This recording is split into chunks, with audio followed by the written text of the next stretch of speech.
हरे कृष्ण कृष्ण कृष्ण हरे हरे, हरे राम राम राम हरे हरे। तो welcome all of dear devotees. तो रामायण का इस हम लोग सीरीज में आज हमारा 6th डे है, राइट। यानी कि वैसे तो हमारा 7th और 8th होगा, लेकिन 6 हम काउंट कर रहे हैं, ठीक। तो आप में से मुझे बताएं, कल हमने अभी तक क्या क्या श्रवण कर लिया है। यानी कि पूरा क्लास को रिकेप तो नहीं करना है, लेकिन एटलीस्ट कल आपसे बताएं कि कल आप लोग हम लोग क्या क्या चीज़ें श्रवण किए और कहाँ तक पहुँच गए थे। तो हमारे सारे स्टूडेंट को बिना बोले नहीं रहना है, बस 2-3 मिनट लेंगे आपका, एक बार रिवाइज कीजिए क्विक। कोई भी स्टूडेंट, मैं सबको अनम्यूट कर रहा हूँ, कोई भी हरे मुझे बताइए 2-3 लाइनों में। कृष्ण प्रभु जी। यस प्लीज बताइए।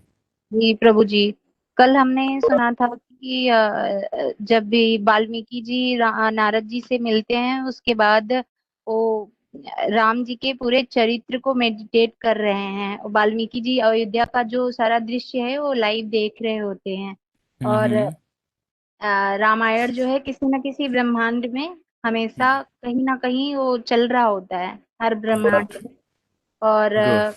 वाल्मीकि जी जो है रचना करने बैठते हैं तो 24,000 श्लोक, 500 सर्ग, छह हम्म। कांड, उत्तरकांड लेके 7 कांड उन्होंने कर लिया रचना। जब भी कंप्लीट कर ली, उसके बाद उन्होंने सोचा कि मैं अपनी रचना किसको सुनाऊं। तो उनके सोचते ही लव और कुश आ जाते हैं और वाल्मीकि जी को दंडवत प्रणाम करते हैं।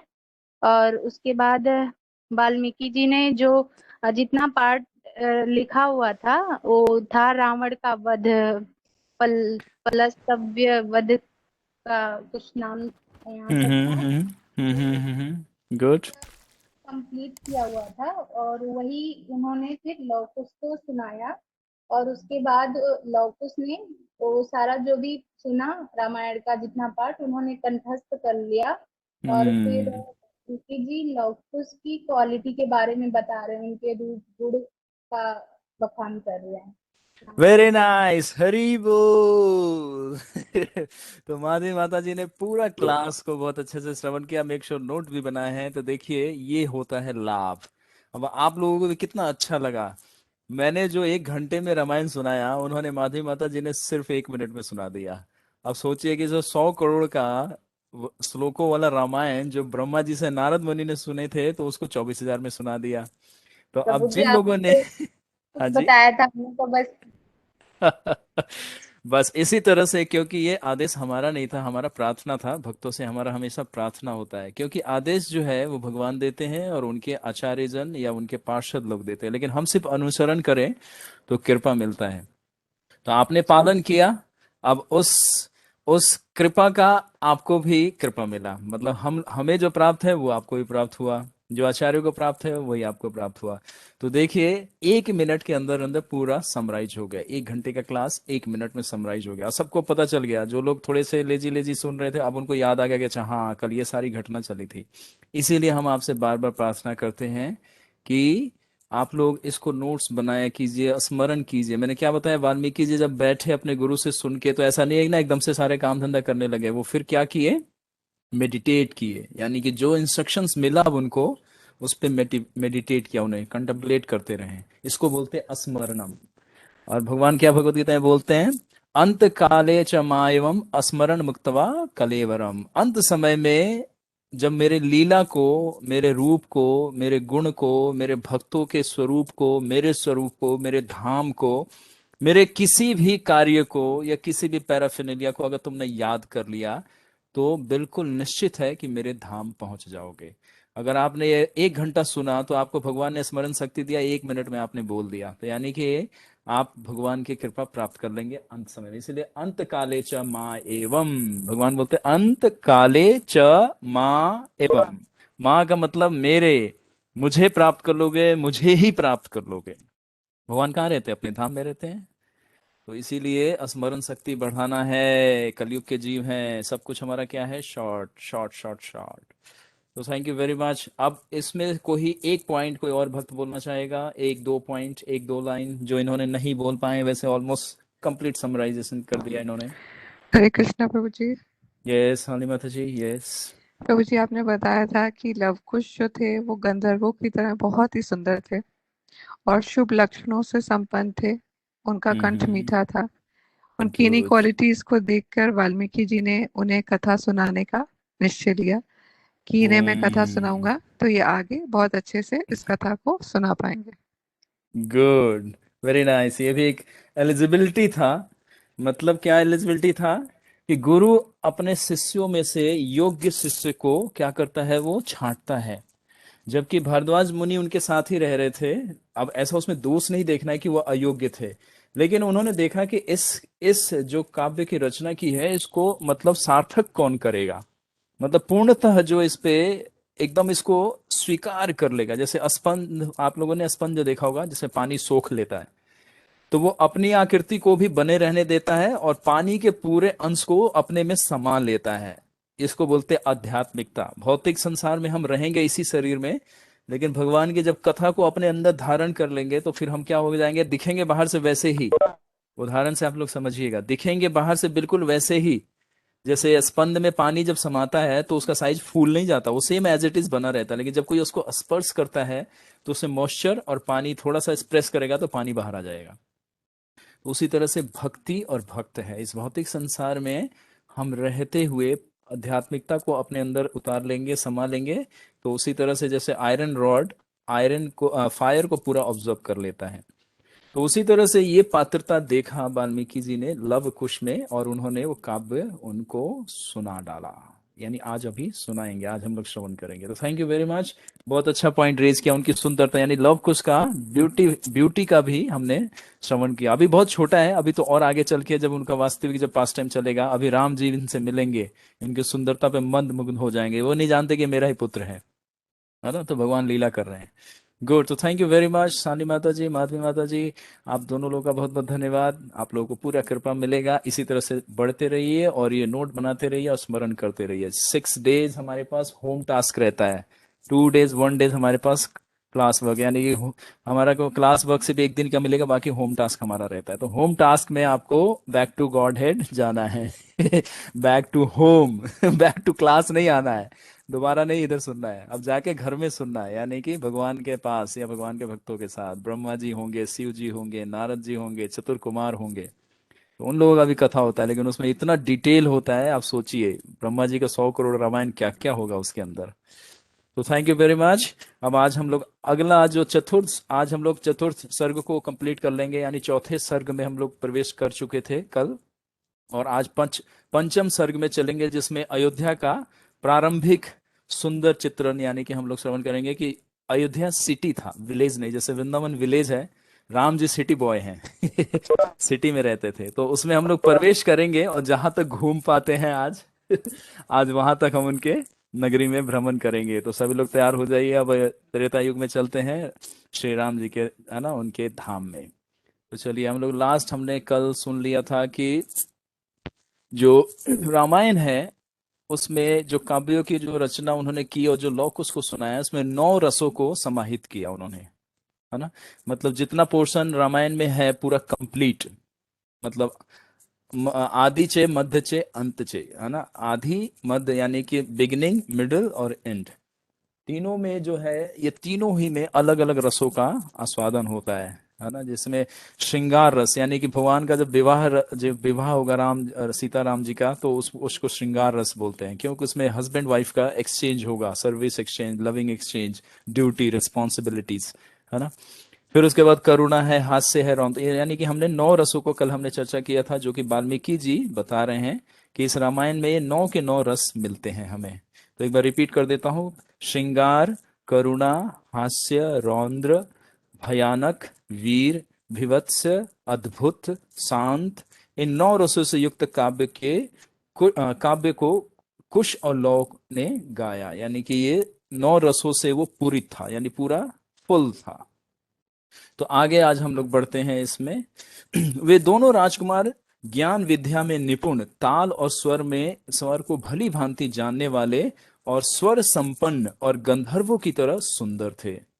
मतलब उनको उतने ही कम आयु में, जैसे पहले का यह परंपरा होता था गुरुकुल में, जैसे बच्चा 5 साल का ही होता था तभी वो गुरुकुल में चला जाता था, उसको भेजा जाता था, और अगले 20 वर्ष तक, यानी कि जब उसका एज 25 ईयर्स होता था तब वो वापिस आता अपने माता पिता के पास। और उस 20 वर्ष के दौरान वो सारी कलाओं में निपुण हो जाता था। उसमें उसको आर्किटेक्ट बनना है, डॉक्टर बनना है, इंजीनियर बनना है, फाइटर पायलट बनना है, सोल्जर बनना है, एक शूद्र बनना है, एक बढ़ई बनना है, कारपेंट। गुरु उसको सारी शिक्षाएं दे देते थे, और वो देते देते समझ जाते थे कि इसमें इंक्लिनेशन इसका कैसा है। जैसे हम लोग स्कूल में जाते हैं तो 10th पास करते करते हम लोग को समझ में आ जाता है कि आगे का स्ट्रीम हमारा कहाँ रहेगा, मतलब कौन सा विषय लेके हम किस में जाएंगे और हमारा क्या रुचि अब रहेगा। स्वरूप और सुलक्षणों से संपन्न मीठे कंठ वाले दोनों राजकुमारों ने ऐसे जान पड़ते थे मानो रामचंद्र जी के देह के प्रतिबिंब हैं। मतलब देखने में ऐसी सुंदरता थी कि उस पृथ्वी पे एक तो प्रतिबिंब जो पूरे, मतलब कहते हैं ना कि सुप्रीम ब्यूटी, तो obviously Krishna is the supreme personality of God head, और राम वही है ना। भगवान खाली वस्त्र और एक युग के अंतर को प्रस्तुत कर रहे हैं बस, बाकी सेम वही भगवान है जो हमारे भगवान परम पुरुषोत्तम भगवान श्री कृष्ण है। तो उस समय में पृथ्वी में जितना उनकी सुंदरता थी उसका कोई अगर दूसरा कंपैरिजन करा जाए, वैसे भगवान राम और भगवान कृष्ण के समान कोई हो ही नहीं सकता। उनके समान सिर्फ दो ही व्यक्ति हो सकते हैं, कौन? भगवान राम और भगवान कृष्ण। भगवान कृष्ण के समान स्वयं श्री कृष्ण ही हो सकते हैं और कोई अन्य नहीं हो सकता। ये हमारे आचार्य लोग और सारे वेद पुराण सब कहते हैं कि भगवान के दूसरा कोई कॉपी है ही नहीं। इसीलिए भगवान भगवान है और अन्य उनके दास हैं। एकलेश्वर कृष्णा आर सब भृत, मतलब everybody is a servant and lover of Krishna. तो लव कुश का जो प्रतिबिंब था वो साक्षात भगवान राम की सुंदरता के समान प्रतीत होता था। तो प्रशंसनीय उन दोनों राजकुमारों ने अतुल्य, है ना, अतुल्य उत्तम धर्म को बतलाने वाले रामायण काव्य को बार बार पढ़कर कंठस्थ कर डाला। यानी कि बार बार, यहाँ पे एक शब्द आया है ना, बार बार, अगेन एंड अगेन। हम एक बार कोई चीज पढ़ के ये नहीं समझना चाहिए कि हम लोग स्कॉलर बन गए और समझ गए। भगवत गीता 1 से 2 बार बोलो भक्तों को पढ़ने के लिए तो बोर हो जाता है, उबासी आने लगती है, कहता है इसमें क्या पढ़ लिया, एक बार वही चैप्टर है। लेकिन अब जब दोबारा पढ़ेंगे तो आपको समझ में आएगा। उन्होंने श्रवण कर लिया लेकिन उतना आनंद नहीं आया था, लेकिन जब मनन कर रहे थे तो आनंद की वृद्धि हो रही थी। किनको? वाल्मीकि जी को। इसीलिए वो मनन कर रहे थे। और ब्रह्मा जी ने बोला कि मनन अब कर लिए, अब चलो इसको लेखन में करो। तो लव कुश जो थे वो ऐसा नहीं कि एक बार सुने, उसको बार बार वो गा के प्रैक्टिस करते थे। तो हमारे कोई होम टास्क मिलता है, जितने हमारे चिल्ड्रन सुन रहे हैं उन सबको क्या यहाँ पे सीखना है कि लव कुश कैसे हमारे अपने होमवर्क को कैसे कंप्लीट कर रहे हैं, अगेन एंड अगेन। चाहे वो मैथ हो या कोई हमारे को आंसर लिखना हो, अगेन एंड अगेन उस पर कंटेम्पलेट करना चाहिए। जैसे भगवान भगवत गीता में क्या बोलते हैं, ध्याये तो विषयान पुंसा संगतेषु उपजायते। ध्याये तो मतलब ध्यान रखना है, उसका मेडिटेट करना है, जो सब्जेक्ट मैटर हमने पढ़ा है। तो लव कुश उस काव्य को बार बार क्या करते थे, मेडिटेट करते थे और उसको उच्चारण करते थे, गाते थे। और दोनों एक ही स्वर में एक ही साथ गाते थे, एक ही श्लोक को। मतलब इसमें भी एक भी वर्ड आगे पीछे नहीं होता था, इतना परफेक्ट इनका रिसाइटेशन होता था। लव और कुश ऐसा लगता कि बॉडी दो है लेकिन सोल एक जैसा दिखता था। जो उनके लिप्स जो एक साथ वाइब्रेट करेंगे सेम वही वर्ड तो लव और कुश एक साथ ही करेंगे। तो ये इनका एक विशेष गुण था। वे ऋषि ब्राह्मण और साधुओं के सामने रामचरित्र को जैसा कि उन्होंने बतलाया गया था, मतलब जैसा उन्होंने बतलाया था, किन्होंने? वाल्मीकि जी ने। बड़ी सावधानी से गाया करते थे। मतलब कोई भी वर्ड को अपने से एडिट, जैसे हम लोग की परंपरा है, तो जो हम अपने सीनियर से आचार्यों से जो सुनते हैं उसी को हमें रिपीट करना चाहिए। प्रभुपाद जी कहते हैं कि हम लोग पैरट के समान हैं, है ना। तो पैरट तो पक्षी है, वो तो पक्षी पक्षी योनि में, लेकिन हम लोग पैरट से क्यों कंपैरिजन कर रहे हैं कि पैरट के सामने जो आप बोलेंगे उसी को रिपीट करता है, उसी वर्ड को। आप हरी हरी बोलेंगे वो भी हरी हरी बोलेगा, आप बोलेंगे हरे कृष्णा वो भी बोलेगा हरे कृष्णा। तो यानी कि जो शब्द का आप उच्चारण करते हैं उसमें वो बिना एडिट किए हुए आपको रिटर्न कर देता है। तो यानी कि परंपरा का यही गुण है और यही विशेषता है, और जो इसको पालन करता है उसको वही ज्ञान और वही कृपा प्राप्त होता है। तो लव कुश जो है एज इट इज उसको बड़ी सावधानी से गाया करते थे। मतलब जो उन्होंने अब सीख लिया, जो भी रामायण उन्होंने सिखाया वो सीख लिया। अब आगे बढ़ते हैं। एक बार अर्थात श्री रामचंद्र जी के अश्वमेघ यज्ञ में महात्मा महाभाग तथा सर्व लक्षण युक्त दोनों भाइयों ने प्रौढ़ विचार संपन्न महात्मा ऋषियों की सभा में बैठकर यह काव्य गाया, जिसको सुनकर मुनियों के शरीर रोमांचित हो गए और उनके नेत्र से आंसू टपकने लगे। तो यहाँ पे कह रहे अश्वमेध यज्ञ में, है ना, यानी कि अश्वमेध यज्ञ में अभी राम जी के सामने इनका भी अभी नहीं, अभी राम जी इनको देखेंगे और इनको इनवाइट करेंगे कि ये गाते हुए सुनेंगे राम जी, तो राम जी को बड़ा आकर्षण होगा कि इतना सुंदर और मधुर है, ये क्या गा रहे हैं। तो अभी तो दूर से सुनेंगे, उनको समझ नहीं है, लेकिन जब पूरा सुनेंगे संगीत के रूप में इसको, तब ये पूरा रामायण शुरू हो जाएगा हमारा। ठीक। तो कह रहे हैं कि ये जब लोकल, जब वहां के आसपास के आश्रमों में गाते थे, तो वहां पे कौन महात्मा लोग, जो ऋषि लोग थे, तो ये दोनों बालकों से सुन के बड़े आनंदित होते थे। इतना आनंद आता था उनको, इतना सुंदर लगता था काव्य के रूप में जब रामायण का उच्चारण करते थे, कि उनके आंतरों नेत्रों में आंसू आ जाते थे, मतलब अश्रुधारा प्रवाहित होने लगता था। इतना सुंदर था। जैसे अभी हम लोग भी ध्यान से सुनेंगे रामायण, तो इसमें शिक्षा का और त्याग का, बलिदान का, प्रेम का जो होगा, तो हमें भी समझ में आएगा कि हम मनुष्य होते हुए मनुष्य नहीं है। पहुपा जी कहते हैं कि भक्ति तो अभी आप लोग बाद में करिएगा, पहले मनुष्य के स्तर पे आ जाइए, है ना, उसके बाद देवी देवता के स्तर पे आइए, उसके बाद आपका भक्ति शुरू होगा। कि हाँ, पहले कहते हैं ना, दैविक गुण जब विकसित करेंगे हम लोग, तब जाके आध्यात्मिक चीज हमारे अंदर समाहित होगी। वह आश्चर्यचकित हो साधु साधु कहकर उन दोनों राजकुमारों की प्रशंसा करते, और धर्म वत्सल ऋषि आनंदित हुए। साधु साधु का मतलब कहते हैं ना कि जय जय, वंडरफुल वंडरफुल, वाह वाह, very nice, good good good, keep going on, keep going on. हम लोग मलेच्छ भाषा में ऐसे बोलते हैं, जब हमें कोई चीज अच्छा लगता है तो ये सब वर्ड बोलते हैं ना, keep going on, very nice, good good, very good, excellent excellent. तो शास्त्रीय का हमारा जो वैदिक कल्चर है, उसको बोला जाता था साधु साधु, यानी कि वंडरफुल, वेरी नाइस, बहुत दिव्य, बहुत दिव्य। तो जितने साधु ब्राह्मण होते थे, महर्षि लोग होते थे उस समय में, उस सभा में, तो जब लव कुश गाते थे, तो उनका उत्साह बढ़ाते थे। जैसे हम लोग कीर्तन करते हैं, तो सब लोग ऐसे लगता है जैसे पिटाई करके जबरदस्ती बैठाया गया भगवान के सामने कि गाओ हरि बोल बोलो। सब लोग ऐसे, हाथ भी उनको ऐसा लगता है कि 10-10 किलो का बाट बांध दिया गया है, ताली भी नहीं बजता है। लेकिन जब वही कोई भक्त होता है, जिसको रुचि होता है कीर्तन में, भगवान के दर्शन में, है ना, तो वो जब कोई कीर्तनीय गाता है, तो उसका उत्साह बढ़ाता है, हरि बोल, लाउडली कीर्तन करेगा, बोलेगा हरि बोल हरि बोल, तो उसको आनंद आता है। तो यानी कि जब कोई ऑडियंस है, अगर वो इनकरेज करता है स्पीकर को, जैसे परीक्षित महाराज में इतनी रुचि नहीं होती, तो शायद हमारे सुखदेव गोस्वामी इतने श्लोक नहीं बोलते, क्योंकि रुचि इतनी थी, इसलिए श्रवण के आचार्य हैं हमारे, कौन, परीक्षित महाराज, है ना। 9 आचार्य है ना हमारे, श्रवणम कीर्तनम स्मरणम वंदनम पाद्य सेवनम साख्य दाख्य दास्य और आत्मनिवेदनम। तो उसमें श्रवण के जो आचार्य हैं वो कौन है, परीक्षित महाराज। तो यानी परीक्षित महाराज में इतनी लालसा थी सुनने की भगवान की कथा, कि वो सुखदेव गोस्वामी को देखते देखते वो ये भूल गए कि दिन हो रहा है, रात हो रहा है, भूख प्यास सब पूछ भूल गए वो, है ना। सुखदेव गोस्वामी बोले थे कि 5 मिनट का ब्रेक ले लीजिए, थोड़ा पास्ता पिज्जा हो जाए, है ना, थोड़ा डोमिनो वालों को, स्नूगी को थोड़ा सा ऑर्डर कर दिया जाए, 5 मिनट का ब्रेक दिया जाए, फिर सुनेंगे। उन्होंने बोला कि नहीं, ये नेक्टर 1 सेकंड के लिए भी बंद हो जाएगा तो मेरा श्वास बंद हो जाएगा। ऐसा उनको रियलाइजेशन आने लगा था। वो कहते थे कि नहीं, 1 सेकंड के लिए भी इसको बंद मत कीजिए, चलने दीजिए। तो 7 दिन तक, रात तक, बिना ब्रेक किए हुए, बिना जल अन्न ग्रहण किए हुए वो कथा ही सुनते रह गए। तो ये रुचि जागृत हम लोगों को भी करना है श्रवण में। जब तक हम कथा में रुचि जागृत नहीं करेंगे, कहाँ से भगवान को समझ पाएंगे। भगवान को समझना, आप लग रहा है आपको सरल है, कितनी शुद्धता चाहिए, कितना प्रोसेस है। गुरु का कृपा चाहिए, भक्त का कृपा चाहिए, तब जाके हमें ये सब चीजें समझ में आती है।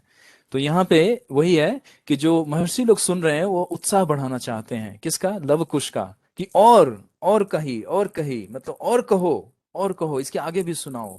तो साधु साधु मतलब ये शब्द का मतलब ही यही सारा है। ये शब्द एक इंडिकेशन है, टेक्निकल लैंग्वेज है, कि साधु साधु जब बोलेंगे, तो महात्मा लोग जो होते हैं वो जानते हैं साधु शब्द का अर्थ क्या है। तो वो सुन के बड़े मंद मंद मुस्कान लव कुश के मुखमंडल पे आता था, और उस मुस्कान को देख के ऋषि लोग भी, उनका भी आनंद बढ़ जाता था, कहते थे साधु साधु, और गाओ। मतलब इतने छोटे बालक, महर्षि लोग, महात्मा लोग कितने बड़े बड़े आयु में होंगे, कोई 200 साल का होगा, कोई 1000 वर्ष का होगा, क्योंकि वो त्रेता युग है। त्रेता युग में तो लाख वर्ष आयु है ना, लाखों वर्ष में आयु है, 10-10 हजार वर्ष आयु है। तो उस तरह से उनका बहुत आयु हो सकता है, और उनके सामने एक बिल्कुल 12 वर्ष, 9 वर्ष, 5 वर्ष का बालक गा रहा है। सोचिए कितना सुंदर दृश्य होगा। उन गाते हुए प्रशंसा करने योग्य राजकुमारों की प्रशंसा कर वे बोले कि गान बड़ा मधुर है और श्लोकों का माधुर्य तो बहुत अधिक बढ़ चढ़कर, है ना, लग रहा है। मतलब जब वो एक तो श्लोक इतना सुंदर उन्होंने रचना किया था कि आपको याद होना चाहिए, क्रौंच पक्षी का जब श्राप दिया था तो उस श्लोक में वो निकला था उनके मुख से। तो वही एक्चुअली वो सारी, है ना, भाग्य और कहते हैं ना काल का व्यवस्था ऐसा होता है जब कोई जीवन में घटना होता है हमारा, जिसे कहते हैं टर्निंग पॉइंट। तो वाल्मीकि जी का वही टर्निंग पॉइंट था लाइफ का। क्रौंच पक्षी का जो वध हुआ तो वो टर्निंग पॉइंट था। तो जो काव्य की रचना हुई थी इतनी सुंदर हो गई, तो खुद भी कह रहे थे कि मैंने जीवन में कभी भी ऐसी रचना नहीं की है और ना ही पहले इस तरह का कोई मैंने, है ना, काव्यों का मैंने श्रवण ही किया था। और सबसे पहले वो जो हमारे उनके शिष्य का नाम क्या था, कौन बताएंगे, किनको याद है? हरे मुनि, कृष्णा प्रभु जी। कौन बताएंगे, किसका याद है? भारद्वाज मुनि। भारद्वाज। आ, एक दो ही भक्त जगे हुए, बाकी सब सो रहे हैं। देखा, कथा में सारे कैरेक्टर याद रखेंगे तो बड़ा आनंद आएगा, क्योंकि सबका रोल आएगा, आगे पीछे सबका रोल आता जाएगा और बीच बीच में सबको बताते जाएंगे। भारद्वाज मुनि उसको कंठस्थ कर लिए और वो उसी रिदम में गाते थे। अब सोचिए, लव कुश, है ना, गंधर्वों की तरह एकदम पारंगत है, मतलब दक्ष हैं, बच्चे हैं, बालक हैं अभी ये, लेकिन दक्ष हैं। और जब ये गा रहे होंगे तो कितना माधुर्य लग रहा होगा, कितना सुंदर लग रहा होगा, मतलब स्वीट वाइब। तो महर्षि लोगों को तो सारे चीजों का ज्ञान रहता है, वो, है ना, आलाप, स्वर, ध्वनि, उसका पिच, उसका मीटर, सब कुछ उनको पता रहता है। तो वो उस दृष्टि से उन दोनों बालकों को देख रहे थे और तब जज कर रहे थे, तब उसमें भी परफेक्शन की तरफ उन्होंने बोला कि ये परफेक्ट गा रहे हैं। तो मतलब भगवान के पुत्र हैं और लीला चल रहा है। तो बालक में इतनी विशेष दिव्यता थी, किसके वजह से? क्योंकि गुरु का विशेष कृपा था उन पे। इसीलिए आध्यात्मिक जीवन में जब तक गुरु का कृपा नहीं मिले, भक्त का कृपा नहीं मिले, उन्नति करना बड़ा कठिन है, दुर्गम है। इसीलिए भगवान बोलते हैं कि मुझे नहीं, मेरे भक्त की उपासना करो, मेरे भक्त की प्रशंसा करो, मेरे भक्त की, है ना, क्या करते हैं, तदैया नाम वस्तु, है ना। शिव जी भागवत में क्या कहते हैं कि मैं आपकी आराधना नहीं करूंगा गोविंद, आपके भक्तों की आराधना करूंगा। और भगवान शिव स्वयं भक्तों की इतना प्रशंसा करते हैं, इतना सेवा करते हैं भगवान शिव। वो स्वयं इतने बड़े डिवोटी हैं और कहते हैं गोविंद को, क्या यानी भगवान कृष्ण को, कि हम आपकी नहीं आराधना करेंगे, तदैया नाम वस्तु, यानी कि आपसे जुड़े हुए भक्त जो दिन रात आपकी सेवा, आपके गुणगान, आपके प्रचार कार्य में लगे रहते हैं, है ना, आपकी सेवा में लगे रहते हैं, मैं उसका ही सेवा करूंगा, उसका गुणगान करूंगा। तो उसी तरह से गुरु जब कृपा करते हैं तब ये सारा गुण हमारे अंदर आ जाता है। तो यहाँ पे लव कुश की जो विशेषता थी, वाल्मीकि जी ने ट्रेंड किया था। मार्शल आर्ट में भी ट्रेंड करेंगे अभी वो, है ना, है ना, अभी तीर कमान में वही, तभी तो अश्वमेध को, अश्वमेध का जो घोड़ा होगा उसको अपने कैप्चर में कर लेंगे, अपने वश में कर लेंगे और पूरे राम जी की सेना को चैलेंज कर देंगे। तो भगवान स्वयं सोचेंगे कि परशुराम अभी यहाँ पे उपस्थित है इसी धरातल पे, जो मेरे से युद्ध करने योग्य हो सकते हैं। परशुराम जी शक्ति वेश अवतार हैं, भगवान ही है साक्षात। तो भगवान ने विचार किया कि परशुराम जी मेरे से युद्ध कर सकते हैं, एक, है ना, एक स्थिति में जाके, एक स्टेज पे, लेकिन दो बालक कौन आ गए जो मुझे चुनौती दे सकता है? भगवान स्वयं विचार कर रहे थे। तो उनको ट्रेंड करने वाले कौन थे? वाल्मीकि जी। ना, शस्त्र विद्या में भी, शास्त्र विद्या में तो ट्रेंड किया, वेद गुरु भी थे, है ना, और शस्त्र गुरु भी थे उनके। तो दोनों में उनको परफेक्टली ट्रेन किया, क्योंकि बहुत दिनों की बीती घटना प्रत्यक्ष की तरह दिखाई सी पड़ रही थी। इस प्रकार ऋषियों द्वारा प्रशंसित दोनों राजकुमार उनके मन को भावानुकूल लगने लगे। मतलब जो पहले भी इन्होंने रामायण, यानी कि जो अभी देखिए यहाँ पे भी थोड़ा सा इंडिकेशन मिल रहा है कि ऋषि लोग अभी रामायण के युग में ही हैं, अभी लौ कुश उनके सामने हैं। उन्होंने भी कहीं किसी ग्रंथ से या अपने किसी गुरु से या नारद मुनि से या किन्हीं अन्य महर्षियों से सुना होगा। तो उनको ऐसा लग रहा था कि जब बालक गा रहा है तो बिल्कुल दृश्य की तरह दिख रहा था। मैंने बोला ना, जब लीला को सुन रहे हैं, उस लीला में पूरा ऑब्जर्व हो जाए, माइंड, सेंसेस और बॉडी, ये तीनों चीजों को ऑब्जर्व कर दें, तो आपको ये भूल जाएंगे कि गुड़गांव सिटी के किसी फ्लैट में बैठे हैं। आपको लगेगा कि आप द्वारका सिटी में, मैंने बोला था ना, जब द्वारका नगरी में प्रवेश करेंगे तो बॉडी, माइंड और इंटेलिजेंस, सेंसेस सबको लेके चलिएगा। किसी कान को मत ले जाइएगा, वरना आपका माइंड फिर गुड़गांव में घुमाता रहेगा। उसी तरह ऋषि लोग यहाँ पे देख रहे हैं कि ये जब लौ कुश जब वर्णन कर रहे हैं तो साक्षात उनको दृश्य की तरह सारा कुछ, है ना, प्रकट होता हुआ दिखता है चारों तरफ, कि राम जी का क्या गुण है, क्या ऐश्वर्य है। अति मधुर वाणी से अर्थात राग से उस काव्य को गाने लगे और उसे सुन ऋषियों के उन गाने वालों को बड़ी बड़ी बड़ाई की। यानी कि गाने वाले को मतलब लव कुश को उन्होंने बहुत एनकरेज किया, बहुत उनको आशीर्वाद वचन दिए, स्वस्ति वचन उनके लिए गाए, है ना। अभी आएगा क्या क्या मिला उनको रिवार्ड में, है ना। राग सहित मधुर, है ना, कंठ से गाने वाले इन राजकुमारों के मधुर गान पर प्रसन्न हो सुनने वालों में से किसी ने हंसकर उनको कलसा, मतलब हंसकर मतलब मुस्कुराकर, और मतलब हंसी हंसी मतलब साउंड करके, है ना, हंसकर उनका अभिवादन किया। किसी ने वलकल दिए, है ना। वलकल होता है जो बांधते हैं कमर पे और पीठ पे और जो नीचे की तरफ वेस्ट में बांधते हैं, उसको बोलते हैं वलकल, ठीक है। किसी ने मृग चर्म दिए, क्योंकि दोनों बच्चे ब्रह्मचारी थे, वो कोई मर्चेंटल और कोई बिजनेसमैन के बेटे नहीं थे, ऑब्वियसली वो पूरे पृथ्वी के सम्राट के पुत्र हैं। अभी ऋषियों को अभी ये ज्ञात नहीं है ना, वो तो सिर्फ रहस्य है, अभी सिर्फ वाल्मीकि जी को और सीता मैया को ही पता है कि ये बालक किसका है। बाकी थर्ड व्यक्ति कोई नहीं जानता था कि ये बालक कौन है इस पृथ्वी पे, ये दो बालक कौन है। तो दो ही व्यक्ति ज्ञाता थे, एक सीता मैया और दूसरा वाल्मीकि जी जानते थे कि ये दोनों बालक किसके पुत्र हैं। तो उस समय में वो दोनों ब्रह्मचारी थे, यानी कि सैफरॉन पहनते थे, जैसे हमारे टेम्पल में ब्रह्मचारी पहनते हैं, तो राजकुमार थे। तो किसी ने मृग चर्म दिया, किसी ने यज्ञोपवीत, यज्ञोपवीत बोलते हैं जनेऊ को, है ना, जो हम लोग सेकंड इनिशिएशन के बाद मिलता है। तो किसी ने यज्ञोपवीत दिया, यज्ञोपवीत देने भी बहुत ऑस्पिशियस माना जाता है ना, ये दान में ये सब चीजें दी जाती है। लेकिन ये ऐसा नहीं है कि आप लोग, ये साधु संत लोग दे सकते हैं, क्यों, क्योंकि उनके पास कोई घर का bank balance, ATM Paytm Google पे नहीं है, ठीक है। तो वो लोग जो उनके पास साधन है, जो सामर्थ्य है, उसके हिसाब से वो लोग उन दोनों बालकों को अपना उपहार दे रहे हैं। क्यों, क्योंकि इतना आनंद हुआ उनको। चैरिटी कब देता, जब व्यक्ति बहुत खुश होता है तो चैरिटी देता है दूसरों को। तो किसी ने, है ना, कमल कमंडलू, यानी कि वाटर कैरी करने वाला पॉट जो होता है कमंडलू, आप लोग समझ जाएं कैसा होता है, लोटा जैसा होता है, ऊपर हैंडल ऑलरेडी अटैच्ड होता है उसके अंदर, तो उसको बोलते हैं कमंडलू। वो साधु संत या जो रेनाउंस ऑर्डर में रहता है या जो आश्रम में जो वैदिक कल्चर में रहते हैं उनके पास होता है ये। आज लोग हम लोग थर्मस कैरी करते हैं हम लोग मेरा भी कमंडलू है एक पर्पल कलर का। किसी ने कमंडलू, किसी ने मौजी मेखला, आई डोंट नो ये शब्द का क्या अर्थ है यहाँ पे। किसी ने आसन, यानी कि बैठने के लिए मैट दिया, विशेष, है ना, विशेष आसन, यानी कुश ग्रास का बना हुआ बहुत बढ़िया सुंदर बुनाई किया हुआ। किसी ने कॉपिन, यानी कि अंडर गारमेंट दिया, है ना। देखिए ब्रह्मचारी को और जो सन्यासी होते हैं उनको क्या क्या चीज गिफ्ट में मिलता है, लेकिन ये गिफ्ट कौन दे रहा है, स्वयं एक ब्रह्मचारी स्वयं एक कोई उसमें, है ना, ऋषि लोग तो वो क्या, वो सन्यासी तो है सारे जंगल में रहने वाले।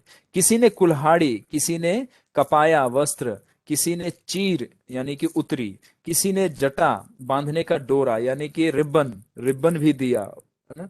और किसी ने कोई यज्ञ पात्र, यानी यज्ञ यज्ञ करने के लिए हवन कुंड दिया। और किसी ने माला दी, यानी कि अपने गले का माला निकाल के उन बालकों को पहनाया। किसी ने प्रसन्न होकर स्वस्ति वचन गाए और आयुष्मान कहकर आशीर्वाद ही दिया। यह आदर्शप्रद काव्य के प्रेरणा की प्रशंसा कर वे कहने लगे। तो इस तरह से इतने सारे, मतलब जितने भी उस सभा में ऋषि लोग थे, अपने अपने सामर्थ्य योग्यता के अनुसार उन दोनों शिशु को क्या दिया, दोनों बालकों को प्रेजेंट उपहार दिया।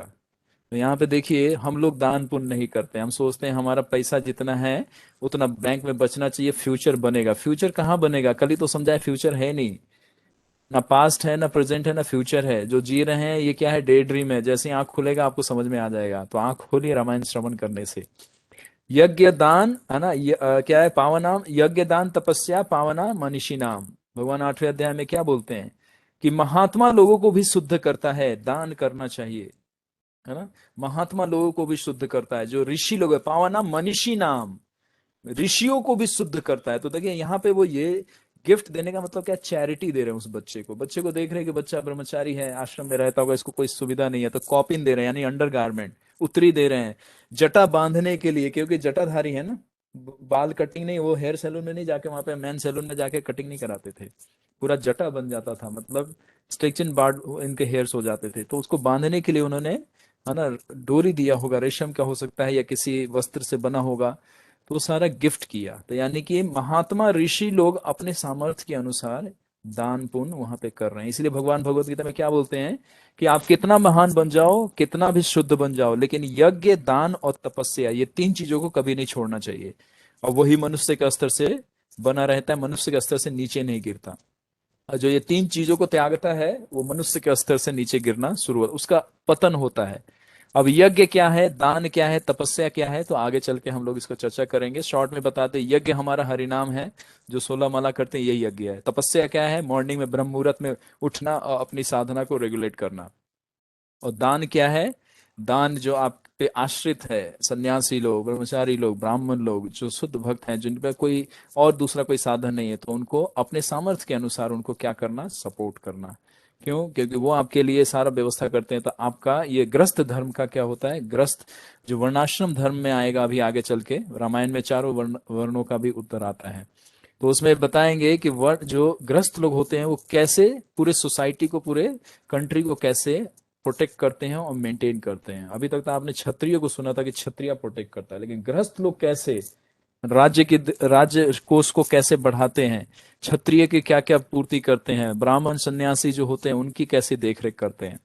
तो गृहस्थ आश्रम भी बहुत ग्लोरियस है, लेकिन जब उनका उत्तरदायित्व और उनका कर्तव्य आप लोगों को पता हो तब। तो उस तरह से यहाँ पे लव कुश को बहुत सारे उपहार मिलते हैं और साधु लोग बड़े प्रसन्न हुए कथा सुनने के बाद। मतलब वो जो काव्य रूप में रामचरित्र को गा रहे थे उनको बहुत अच्छा लगा। यह काव्य पीछे की कविता का आधार स्वरूप है और यथाक्रम समाप्त किया गया है। यह ग्रंथ जैसे अद्भुत है वैसे ही गीत विशारद इन दोनों राजकुमारों ने इसे गाया भी है। मतलब वो सारे ऋषि आपस में अब कह रहे हैं, विचार कर रहे हैं। जैसे हम कोई लेक्चर सुनते हैं तो हम लोग आपस में कोई पॉइंट डिस्कस करते हैं ना कि अरे हाँ, आज के लेक्चर में भगवान का ये पॉइंट जो था हमें स्ट्राइक किया, हाँ इसको समझना चाहिए और इस पे अमल करना चाहिए, इसको लाइफ में इंप्लीमेंट करना चाहिए। उसी तरह से महात्मा लोग, ऋषि लोग आपस में विचार कर रहे हैं ये सब। यह काव्य श्रोताओं को आयु बढ़ाने वाला तथा उनकी पुष्टि करने वाले और सुनने से मन के सब तरह के पापों को हरने वाला है। बताइए, राम जी का चरित्र या कृष्ण कथा सुनने से आपके मन के पापों को हर लेंगे, इसीलिए उनका नाम हरि है ना। भगवान राम कौन है, हरि। भगवान कृष्ण कौन है, हरि नाम है। ओ लॉर्ड हरि। प्रभुपाद जी जब प्रेयर में लिखते हैं ओ लॉर्ड हरि, कितना सुंदर लगता है ना। तो हरि यानी कि पाप के, हमारे मन में जो पाप है उसका हरण हो जाता है, हमारा हृदय शुद्ध हो जाता है राम या भगवान श्री कृष्ण की लीला श्रवण करने मात्र से। इस प्रकार मुनियों से प्रशंसित हो दोनों राजकुमार प्रसन्न हुए। मतलब वो जब देखे कि ऋषि लोग, महर्षि लोग, दोनों सब लोग प्रसन्न हो गए, सारी मतलब जितने लोग सभा में बैठे थे सब मंद मंद मुस्कान, यानी कि सब लोग सेटिस्फाइड थे। तो ये देख लव कुश के भी उनके मुखमंडल पे हल्का हल्का सा मुस्कान था। राजमार्ग पर जाते हुए श्री रामचंद्र जी ने देखा कि वे उन दोनों भाई कुश और लव को अपने भवन में लिवा लिया। यानी कि किसी समय की बात हो सकती है कि जब ये दोनों बालक राजमार्ग से, यानी कि अयोध्या नगरी का जो मार्ग था, जैसे हाईवे कहते हैं ना, एक स्टेट को दूसरा स्टेट से जब कनेक्ट करता है उसको हाईवे बोलते हैं। तो उसी मतलब उस समय में, यहाँ पे हाईवे लिखा नहीं है, मैं आपको सिर्फ समझाने के लिए बोल रहा हूँ। राजमार्ग का मतलब ही वही है, स्टेट एक स्टेट को दूसरे स्टेट से कनेक्ट किया जाता है उसको राजमार्ग बोला जाता है।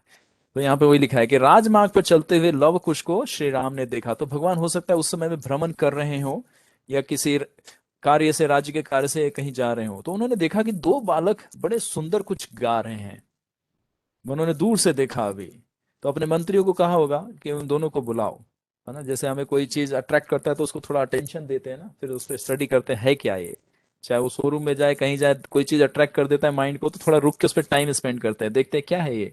कोई अगर शोरूम में कोई कमीज दिख जाए हैंग किया हुआ, तो डिजाइन अच्छा, कपड़ा फैब और थोड़ा सा प्राइस टैग भी अच्छा दिख जाए, तो थोड़ा प्रभु जी लोग देखते हैं बार बार, अच्छा ठीक है बजट के अंदर है। उसी तरह राम जी इनको देख के अट्रैक्ट हो गए कि कुछ गा रहे हैं सुंदर और ये बड़ा सुरीली मधुर आवाज। तो भगवान ने अपने मंत्री को कहा होगा कि इन दोनों को महल में लेके आओ। भगवान को ये नहीं पता था कि अब आगे क्या होने वाला है और ये दोनों कौन हैं।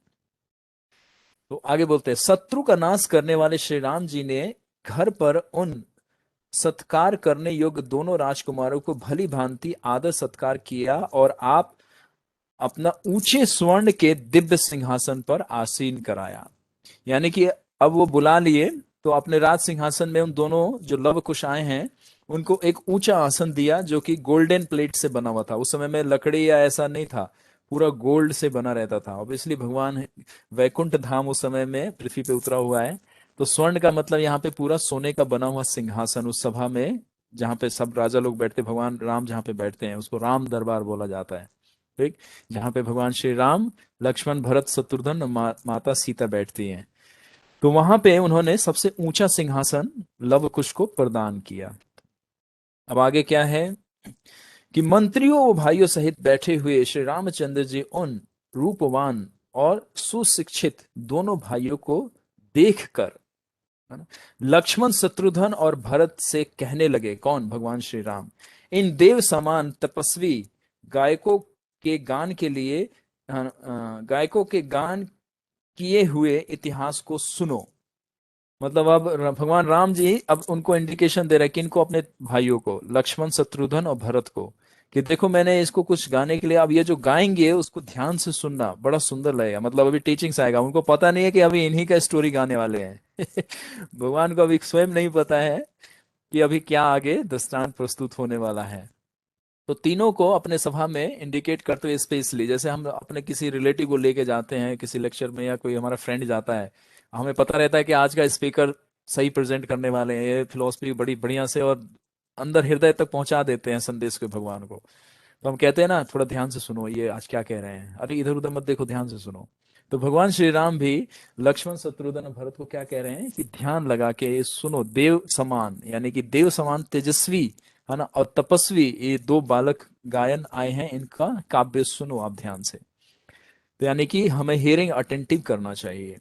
भगवान राम भी यहाँ पे टीचिंग दे रहे हैं अपने ब्रदर्स को।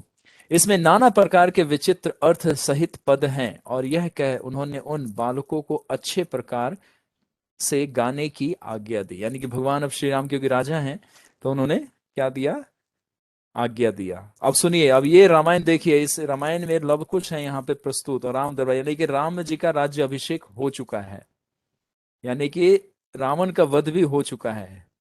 तो अब रामायण तो अभी शुरू भी नहीं हुई, तो रामायण कहाँ से शुरू हो रही है, कुछ समझ में नहीं आया। अभी तो पूरा इंट्रोडक्शन ही पूरा गोल गोल चला, समझ में नहीं आया।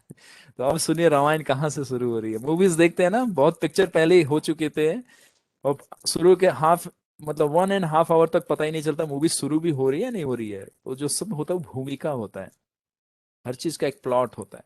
उसी तरह इसकी भूमिका बंध चुकी है, रामायण का अब यहाँ से उद्दीपन होगा। ओरिजिनली कहाँ से आया, परंपरा सब पता चल गया, लेकिन जब हम जो श्रोतागण हैं, जो अब रामायण का चर्चा लोग हम श्रवण करने के लिए जो इकट्ठे हुए हैं, तो इसमें अब हम देखेंगे कि रामायण अब यहाँ से प्रारंभ होने जा रहा है। तो तब उन दोनों ने उस भली भांति सीखे हुए काव्य को बीना के साथ स्वर मिलाकर ऊंचे स्वर में स्पष्ट गाना प्रारंभ किया। यानी कि लव कुश के हाथ में वीणा था, जैसे नारद मुनि के हाथ में वीणा होता है, क्योंकि नारद मुनि भी भगवान का जो भी गुणगान करते हैं वो संस्कृत में करते हैं। यहाँ मूवीज में दिखाते हैं ना नारायण नारायण, और कॉमिक रोल दिखाते हैं, जबकि हमारे नारद मुनि कॉमिक नहीं है, बहुत सीरियस, और बहुत वो सारे देव ऋषि हैं, पूरे ब्रह्मांड के वो स्पिरिचुअल मास्टर हैं, और वो कॉमिक करेंगे तो लोग गलत तरीके से प्रेजेंट करते हैं। हाँ, वो जॉली जरूर है ना, हिलेरियस पर्सनालिटी है, भगवान की कथा करते हैं तो इतना लोट पोट कर देते हैं कि आप सोच भी नहीं सकते। जब लॉर्ड शिवा जब कैलाश में जाते हैं, लॉर्ड शिवा चतुर कुमार के साथ बैठते हैं, तो वहां पे भी हास्य रस्य का आस्वादन होता है। लॉर्ड शिवा भी बहुत तेज तेज हंसते हैं, ऐसा हंसते हैं कि मानो कि बादल गरज रहा हो तो सब लोग कैलाश में बैठे बैठे लोग हिल जाते हैं उनकी हंसी को सुन के। तो भगवान की कथा में हर चीज है, अभी बताया ना 9 रस प्रकट होगा, हास्य रस। तो उसी तरह से यहाँ पे बीना के साथ उच्च स्वर में उन्होंने गाना प्रारंभ किया है। तो यानी कि उनके हाथ में क्या है, वीणा है। अब वो दोनों अब रामायण का यहाँ से प्रारंभ करते हैं। उस सभा में बैठे हुए दोनों लोगों ने मन और हृदय उस गान को सुनकर अत्यंत आह्लादित हो गए। मतलब जब उन्होंने प्रारंभ किया लव कुश ने रामायण का, तो उस दृष्टांत को सुन के जितने भी सभा लोग थे, अभी उन्होंने मुख खोला ही है, अभी कुछ पंक्ति गाए होंगे, लेकिन सब लोगों का मन आकर्षित हो गया, बहुत अटेंटिव हो गए सभी लोग। बड़े सावधानी से दो बालक को देखने लगे, इतने छोटे बालक, और ये भगवान इनको, राम ने इनको बुलाया है तो अद्भुत होंगे। वो कुछ जो भी गाएंगे तो ऑब्वियसली वो सब दिव्य होगा। तो सबका अटेंशन अब दो बालकों पे हो गया। पूरी सभा, अब राम दरबार कोई छोटी मोटी सभा नहीं होगी, 10-12 लोग नहीं बैठे होंगे, उसमें हजारों लोग बैठे होंगे, इतनी बड़ी सभा होती है रामचंद्र जी की। तो श्री रामचंद्र जी भी कहने लगे कि राज लक्षणों से युक्त इन बड़े तपस्वी कुश और लव ने प्रभाव पद जो चरित्र गाए हैं वो मुझे बहुत अच्छे जान पड़ते हैं। अब जो गा रहे हैं वो भगवान आपस में, अब वो अपने लक्ष्मण या भरत से कह रहे होंगे कि बहुत सुंदर गा रहे हैं। अभी वो अभी प्रारंभ, अभी क्या गाए हैं अभी ये नहीं पता चला, लेकिन अभी पता चलेगा जब पंचम सर्ग शुरू होगा तब आपको पता चलेगा। इस प्रकार श्री रामचंद्र जी द्वारा प्रोत्साहित हो दोनों भाई गायन विद्या की रीति को सरसा कर, यानी कि बड़ी एक्सपर्टली प्रेजेंट करते हुए बड़ी अच्छी तरह गाने लगे, और सभा में बैठे श्री रामचंद्र उनका गान सुने और धीरे धीरे उनके गान पर मोहित होने लगे। यानी भगवान अब ऑब्जर्व होने लगे। जैसे हम लोग लेक्चर सुनते हैं तो शुरू में हो सकता है कि माइंड इधर उधर डाइवर्ट हो, लेकिन थोड़ा सा बॉडी को फिक्स कर दे एक जगह और माइंड को जबरदस्ती फोर्सफुली स्पीकर क्या कह रहा है उसके तरफ हम अटेंटिव होने लगे, तो अब देखेंगे भगवान आपको सहायता करते हैं। सारे नक्षत्र, दिशाएं, पृथ्वी, बताए ना, पूरा एटमॉस्फेयर आपको फेवर करता है। देवी देवता अभी हमारे भौतिक इच्छाओं को पूरी करते हैं, लेकिन जिस दिन हृदय से प्रार्थना किया कि हमें भगवान की शुद्ध भक्ति दीजिए, यही देवी देवता आपकी सहायता करेंगे। तो यानी कि हमारा अटेंशन कैसे होता है, जब हम अपना प्रयास करते हैं तब जाके पूरा वातावरण हमारे को फेवरेबल होने लगता है हमारे लिए। तो यहाँ पे जैसे जैसे भगवान सुने, अब वो रैप्ट अटेंशन देना शुरू कर दिया, यानी कि धीरे धीरे अब ऑब्जर्व होने लगे। अब वो क्या गा रहे हैं उसमें उनका पूरा माइंड ऑब्जर्व हो गया।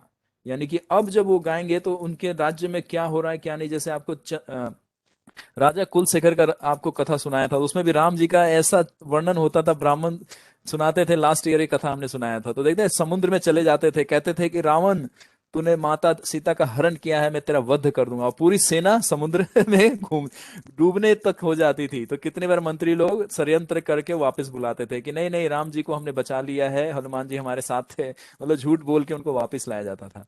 तो वो उनका ऑब्जर्वेशन कितना होता था डीप, कि वो लीला नहीं सुनते थे, वो लीला में प्रवेश कर जाते थे। ऐसे भक्त हुए हमारे कौन, कुलशेखर। उसी तरह यहाँ पे भगवान श्री राम उन दोनों बालकों के मुख से जो काव्य निकल रहा है उसमें पूरा ऑब्जर्व हो गए। तो इस तरह से चौथा सर्ग यहाँ पे समाप्त होता है रामायण का। अब हम पंचम सर्ग में यानी कि पांचवें सर्ग में चल रहे हैं कि अब वो क्या ऑब्जर्वेशन था, क्या था, पूरी सभा में क्या चल रहा था, क्या गा रहे थे लव कुश, है ना। इसका उद्दीपन अब यहां से हो जाए, जो कि हम लोग अब उस अयोध्या नगरी में हम लोग अब प्रवेश करने जा रहे हैं, यानी कि पांचवा सर्ग में हम लोग अब प्रवेश कर रहे हैं। तो चौथा सर्ग पूरा कंप्लीट हो गया, अब पांचवा सर्ग है। सर्वभूरायो मेयम एषामा सतकृत अस्नानाम वसुंधरा प्रजापति मोदापादयम तीर्णानाम जयशालिनाम। राजा वैवत्सव, मनु आदि जयशाली राजाओं के समय से यह सप्त दीपितात्मक अखिल पृथ्वी, सप्तदिका यानी कि 7 आइलैंड है ना, सात सात हमारे वो है आइलैंड है पृथ्वी के पूरे, 7 द्वीप बोलते हैं इसको। तो अखिल पृथ्वी अपूर ही चली आती है, अथवा महात्मा मनु जी से लेकर जयशाली राजाओं के समय से इस सप्त दीप्तिका समस्त पृथ्वी मंडल पर एकत्र शासन रहा है। यानी कि अब ये कौन, ये सर्ग काव्य गा रहे हैं, कौन गा रहे हैं, लव कुश। यानी कि अब यहां से रामायण का प्रारंभ हुआ। अब जब पूरी सभा जो ऑब्जर्व है तो अब उस पर मेडिटेट कर रहे हैं, क्योंकि हम लोग को लैंग्वेज नहीं पता है, लेकिन उस समय में जितने ब्राह्मण ऋषि और जो राज्य में राजा लोग होते थे उनको संस्कृत और काव्यों का भी ज्ञान होता था। ऐसा नहीं है कि राज सभा में आके ऐसे ही बैठ गए। आजकल पार्लियामेंट में कोई भी झाड़ू पोछा लगाने वाला भी चला जाता है इसीलिए देश का हमारा कंडम हुआ पड़ा है, क्योंकि लोग ही मूर्ख हैं, वो चुनते भी राजा को भी ऐसे ही हैं, ऐसे लीडर को जो खुद भी नहीं जानते कि किसको चुन रहे हैं। तो इसीलिए शिक्षा बहुत जरूरी है हर जगह पे। योग्य व्यक्ति आगे जाए ताकि वो हमारा लीडर बने और वो हमें सही दिशा दे पाए। तो पहले के जो सभा में बैठते थे तो वो सारे इन सारे बारीकियों को जानते थे, संस्कृत में सभी लोग एक्सपर्ट थे, काव्य को समझते थे। तो अब ऑब्जर्व हो गए कि ये दोनों बालक जो गा रहे हैं वो क्या है। तो उन्होंने सुनाना क्या किया कि वैवत्सत मनु, क्या है ना, वैवत्सत मनु, ये बहुत सारे मनु हैं, इनकी चर्चा अभी नहीं कर रहे हैं।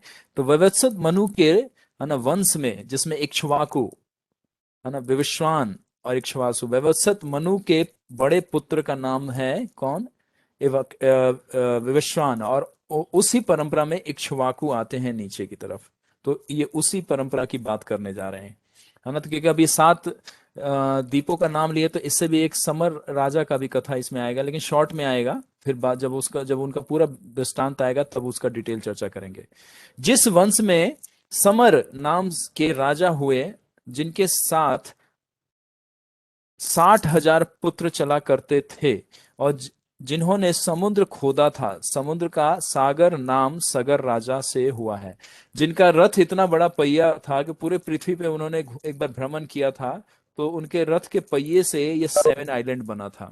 इसीलिए, क्योंकि सागर को उन्होंने 7 पार्ट में भाग में बांट दिया था, इसीलिए उनका नाम सगर पड़ा। सागर से सगर, तो सगर राजा से हुआ है। यानी उसी वंश परंपरा की बात कर रही है जिसमें दशरथ जी आएंगे। अजा के, है ना, अजा के बेटे हैं दशरथ। उस महात्मा इक्ष्वाकु वंश वाले राजाओं के वंश में यह महान कथा उत्पन्न हुई है, जो रामायण के नाम से जगत में प्रसिद्ध है। अर्थात इसमें उन्हीं सगर राजा के वंश वालों का इतिहास दिया गया है। यानी कि जो रामायण में दिया गया है वो सगर वंश के जो राजा जितने भी हुए हैं, है ना, उन्हीं का इतिहास इस रामायण में है। उसी रामायण की कथा को हम उदित आदि के अंत तक कहेंगे। अतः आप इसे ईर्ष्या अर्थात दाह को, यानी कि दूसरे से कोई आप मतलब प्रतिस्पर्धा ना, कहते एनबी लेस होना, मतलब कहते हैं ना कि भगवान कौन, निर्मत्सरा, जिसमें कोई द्वेष नहीं है किसी के प्रति, कोई भौतिक इच्छा नहीं है, वो कथा सुनेगा तो उसका हृदय में मैं प्रकट हो जाऊंगा। भगवान ऐसा बोलते हैं, ना में द्वेषो ना में प्रियो अस्ति। जो द्वेष नहीं करता है उसके हृदय में मैं बहुत जल्दी प्रकट होता हूँ। यानी कि हमें को दूसरे से एनबी नहीं रखना चाहिए, जेलियस नहीं होना चाहिए। तो ये कह रहे हैं कि इसको सुनने के लिए, अतः इसे ईर्षा अर्थात दाह से छोड़, अर्थात श्रद्धा सहित सुनना चाहिए, यानी कि फेथफुली, श्रद्धा रख के। इसीलिए संडे क्लास में आपको हम फेथ पे 6 महीने से लेक्चर दे रहे कि ये पकड़ लिया आपने तो सारा चीजें पकड़ में आ जाएगा। तो ये लव कुश बता रहे हैं कि मैं अब सगर राजा के वंश का वर्णन करने जा रहा हूं, और उसी में एक राजकुमार का, यानी कि भगवान श्री रामचंद्र जी का ये वर्णन करेंगे, जो एक महान पुरुष हुए हैं। तो यानी कि पहले काव्य का वो संबोधन कर रहे हैं। जैसे कि एक स्पीकर होता है तो प्रेजेंटेशन देता है तो थीम बताता है। जैसे हम लोग आज, हम आपको शुरू में बताए थे कि हम चतुर्थ सर्ग का आज समापन करेंगे, पंचम सर्ग में प्रवेश करेंगे। तो उसी तरह से लव कुश उस सभा को संबोधित करते हुए क्या बोले कि मैं जो कथा सुनाने जा रहा हूं, जो सब्जेक्ट मैटर में बताने जा रहा हूं, वो कहाँ से ओरिजिन है और किसके वंश परंपरा को, प्रणाली को मैं बताने जा रहा हूं, उसको सुनो। कोसलो नाम मुद्दितये स्फितो जनपदो महान निविष्टम सरयू तीरे प्रभुताय धनायवान। सरयू नदी के तट पर संतुष्ट जनों से, है ना, पूर्ण धन धान्य से भरा पूरा उत्तरोत्तर उन्नति को प्राप्त कौशल नाम का एक बड़ा देश था। यानी कि यहाँ से अब शुरू हो गया कथा आपका। अब यहाँ से हमारा एक्चुअल रामायण जो हम लोग अब श्रवण करेंगे एक एक के बाद एक एक। तो अब ये लव कुश अब हमें सुना रहे हैं। तो अब सोचिए आप लोग उस सभा में बैठे हैं, राम जी के आजू बाजू में आप लोग भी बैठे हैं। ये जितना गुड़गांव वासी है, गुड़गांव में मत बैठिए, अब चलिए राम दरबार में, इस त्रेता युग में, और उस राम दरबार में आप भी लव कुश से ये श्रवण कीजिए। इसी देश में मनुष्यों के आदि राजा प्रसिद्ध महाराज मनु की नगरी बसाई हुई है। तीनों लोकों में विख्यात अयोध्या नामक एक थी। मतलब मनु द्वारा, जो मनु अलग अलग युगों में मनु हुए हैं, तो उसी में से व्यवस्थित मनु का ये परंपरा है, ये वाला, है ना, जिसमें इक्ष्वाकु हुए हैं उनके, है ना, विवस्वान उनके बड़े बेटे हैं, और उसी वंश परंपरा में इक्ष्वाकु हुए हैं। और इक्ष्वाकु के वंश में भगवान राम ने जन्म लिया था। इक्ष्वाकु इसीलिए होता है ना कुलधन, इक्ष्वाकु के कुलधन है ये। तो यहाँ पे जो अभी बताने जा रहे हैं कि उसी नगरी में जो कि मनु ने बसाया है, उसी का एक स्टेट का नाम, यानी कि एक राज्य का नाम क्या था, अयोध्या। तो उसकी कथा मैं सुनाने जा रहा हूं, यानी कि लव कुश बता रहे हैं।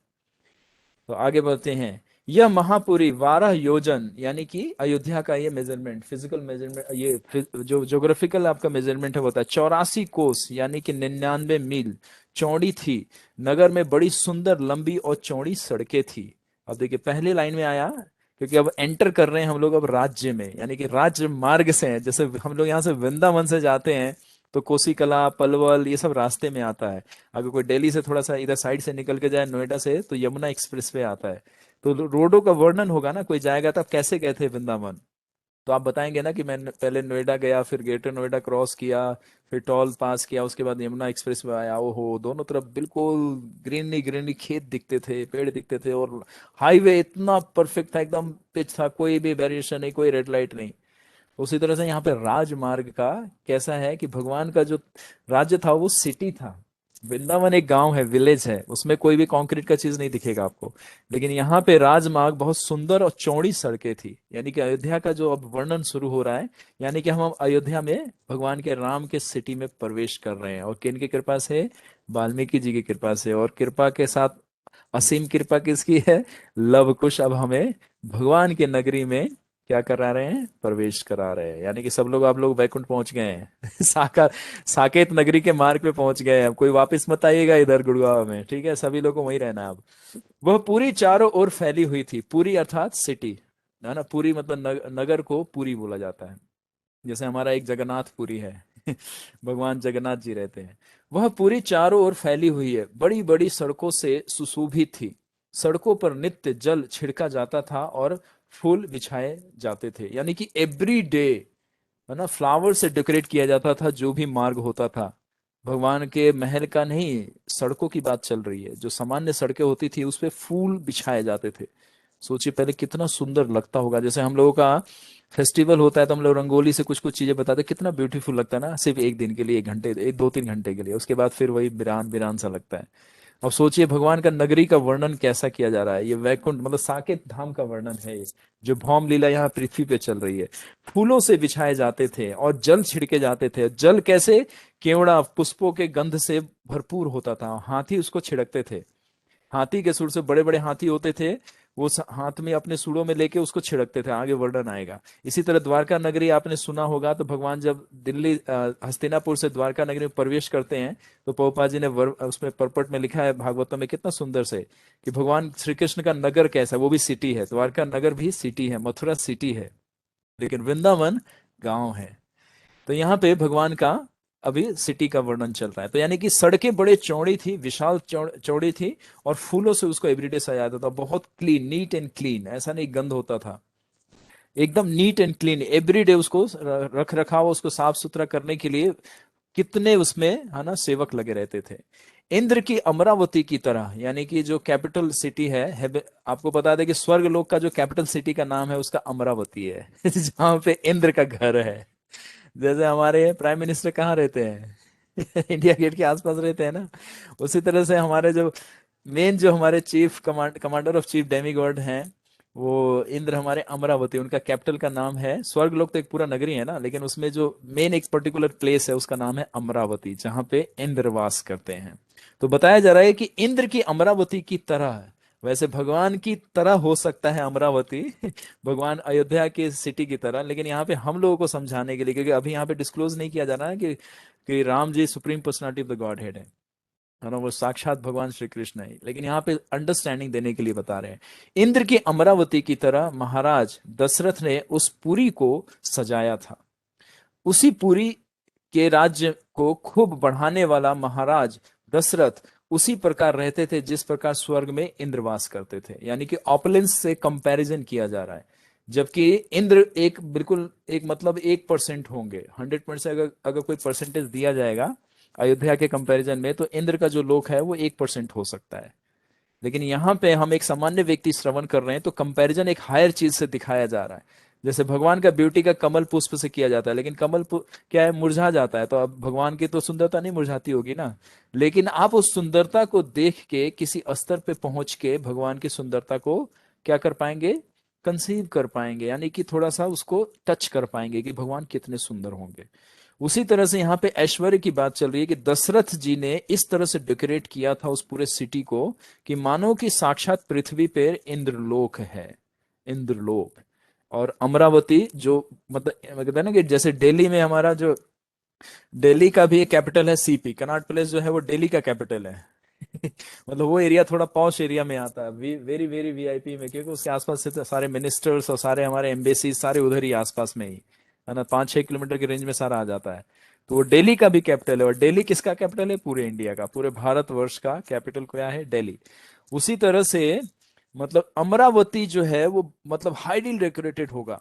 क्योंकि हेवनली प्लैनेट है। एक तो स्वर्ग अपने आप में ही स्वर्ग है, और स्वर्ग के बीच में भी एक और स्वर्ग है, वो अमरावती है। तो कंपैरिजन में महाराज दशरथ ने कैसे रखा था अयोध्या नगरी को, जैसे इंद्रपुरी हो, यानी कि इंद्र का जो घर है और इंद्र का जो राज्य है, उस तरह से। इस पुरी में बड़े बड़े तोरण, है ना, बड़े बड़े तोरण यानी कि द्वार, बड़े बड़े तोरण, तोरण मतलब द्वार, मतलब बड़े बड़े गेट, बहुत बड़े बड़े विशाल गेट। सुंदर बाजार, यानी कि मार्केट प्लेस भी था इसके अंदर, सब तरह के मार्केट प्लेस, जैसे हम लोग आजकल मॉल में जाते हैं स्टोर हाउस में जाते हैं, तो वहां पे भी, क्योंकि सिटी है इसीलिए, देखिए अब वर्णन में आप सुनिए क्या क्या चीजें हैं वहां पे। सुंदर बाजार, और नगर की रक्षा के लिए चतुर शिल्पियों द्वारा बनाए हुए सब प्रकार के यंत्र और शस्त्र रखे हुए थे, मतलब फुल्ली हाईटेक टेक्नोलॉजी से फुल था। अभी वर्णन आएगा तो आपको बताएंगे कि उसके नगर के चारों तरफ बहुत बड़े बड़े गड्ढे खोने गए थे, ताकि कोई शत्रु आक्रमण ना कर पाए। इसीलिए दशरथ को कोई विजय प्राप्त नहीं कर पाया इस पृथ्वी पे, है ना। इसीलिए भगवान दस बताया ना कि दशरथी, हमने इंट्रोडक्शन में बताया था कि भगवान जो दशरथ हैं, यानी कि भगवान के पिता, भगवान, उनको भी भगवान का उपाधि दिया जा सकता है। तो जो दशरथ हैं वो अनडिफीटेड वॉरियर थे इस पृथ्वी पे, उनको कोई भी, इसीलिए इंद्र भी उनको कितनी बार इनवाइट किए थे कि आप असुरों को हराने के लिए आप हमारे साथ फाइट कीजिए। तो उनका जब वर्णन है तो वहां पे सिटी में मतलब सारे लेटेस्ट टेक्नोलॉजी लगाए गए थे, और उसका थोड़ा वर्णन आएगा तो हम पढ़ेंगे। तो जैसे हम लोग अभी घर बनाते हैं तो जैसे गेट पे देखते हैं ना, कंप्यूटराइज लॉक सिस्टम है आजकल, तो ऐप आ गया, आप अमेरिका में बैठे हैं और घर की चाबी खो गई है तो आपको यहाँ से फोन किया जाएगा कि हमारे घर का गेट खोल दीजिए। आप वहां से कोड डायल करेंगे, नेट से कनेक्टेड होगा, आपका यहाँ पे घर खुल जाएगा। ऐसा मैंने दो तीन मेरे फ्रेंड लोग हैं उनके घर में गया, मैंने कहा क्या लेटेस्ट टेक्नोलॉजी है, चाबी की भी जरूरत नहीं है, आपका आई साइड से, आई आपके रेटिना से स्कैन हो जाएगा, वहां पे जो बायोमेट्रिक सिस्टम लगा है, गेट खुल जाएगा। और बिल गेट्स का बताया जाता है, जो बिल गेट हमारा है, वो कहा जाता है कि 5 किलोमीटर पहले जब वो अमेरिका में अपने अपने घर में जब जाता है वो, तो 5 किलोमीटर पहले से वो ऐसा प्रोग्रामिंग कर रहा है कि कार से वो पूरे अपने होम को ऑपरेट कर लेता है, गीजर ऑन हो जाता है, गेट खुल जाता है, डॉग को पता चल जाता है कि अब आएगा मेरा मालिक, है ना। सारा चीज रोबोटिक सिस्टम है, सारा लेटेस्ट टेक्नोलॉजी सॉफ्टवेयर से उसने अपना वो ऑपरेट कर रखा है। सारी चीजें एक्टिव हो जाती हैं, है ना। घर में जो जो चीजें उसको यूज करना है वो सारी चीजें एक्टिव हो जाती है, मतलब अब 10 मिनट में पहुंचने से पहले उसके घर में सब कुछ रेडी मिलता है, हर चीज। तो वो टेक्नोलॉजी है। तो यहाँ पे उसी तरह से लेटेस्ट टेक्नोलॉजी से लैस है ये क्या, अयोध्या नगरी, क्यों, क्योंकि सिटी है और यहाँ पे कौन रह रहे हैं, दशरथ राजा रह रहे हैं। इसी पुरी में तोरण यानी कि बड़े दरवाजे हैं और गेट बहुत सॉलिड है ना, बड़े बड़े दरवाजे जिसको सामान्य व्यक्ति उसको खोल नहीं पाएगा, उसको खोलने के लिए कम से कम 200-300 लोग चाहिए एक पल्ले को खोलने के लिए। उसमें सूत, मागध, बंदीजन भी रहते थे, मतलब उस सिटी के अंदर ऐसा नहीं है किसी बड़े बड़े पर्सनालिटी के लोग रहते थे। जैसे हम आपको शुरू में नहीं, आप लोगों को नहीं, दूसरे लेक्चर में बता रहे थे कि एक एक नगर होता है, तो नगर में हर एक का एक एरिया होता है। जैसे ब्राह्मण लोग एक पर्टिकुलर एरिया में रहते हैं, कुम्हार लोग एक पर्टिकुलर एरिया में रहते हैं, मछुआरे लोग एक पर्टिकुलर एरिया में रहते हैं, मिक्स नहीं। जैसे आजकल हमारा जो कल्चर है मिक्स कल्चर है, पता ही नहीं चलता कौन विद्वान है, कौन अनपढ़ है, कौन ब्राह्मण है, कौन शूद्र है, सब मिक्स है। इसलिए प्रभुपाद जी ने भागवत में कहा है कि वर्णाश्रम की स्थापना करनी है हमें। हमारे कृष्णा कॉन्स्टिट्यूशन में सेकेंडरी हम लोग का पर्पज है वर्णाश्रम धर्म की स्थापना करना इस पृथ्वी पे, जो कि अभी टूटा हुआ है, और इसी की वजह से अधर्म कार्य सारा हो रहा है। तो अयोध्या नगरी में ये सब व्यवस्थित रूप से था, है ना। मागध बंदीगज भी रहते थे, वहां के निवासी अतुल्य धन संपन्न थे, कोई भी व्यक्ति गरीब नहीं था। अभी वर्णन आएगा, हर एक व्यक्ति के पास कंप्लीट ऑपुलेंस था, इसीलिए कोई चोरी चकारी नहीं करता था, क्योंकि किसी के पास कुछ कमी नहीं है, जिसको जो चाहिए था मिल जाता था। सोचिए आज गुड़गांव में ऐसा पॉलिसी मिल जाए, जिसको जो चाहिए मिल जाएगा, कोई ऑफिस नहीं जाएगा लेकिन यहाँ पे सब लोग अपने प्रिस्क्राइब ड्यूटी को परफॉर्म करते थे। तो अभी आगे बढ़ेंगे तो और सुंदर लगेगा आपको। यहाँ पे अतुल्य धन से संपन्न थे वहां के निवासी, यानी कि अतुल्य मतलब देवी देवताओं को जो संपन्नता मिली होती है, वो अयोध्या में एक सामान्य सिटीजन को भी वो सारा राइट्स मिला हुआ था, वो सारे ऑपुलेंस मिले हुए थे।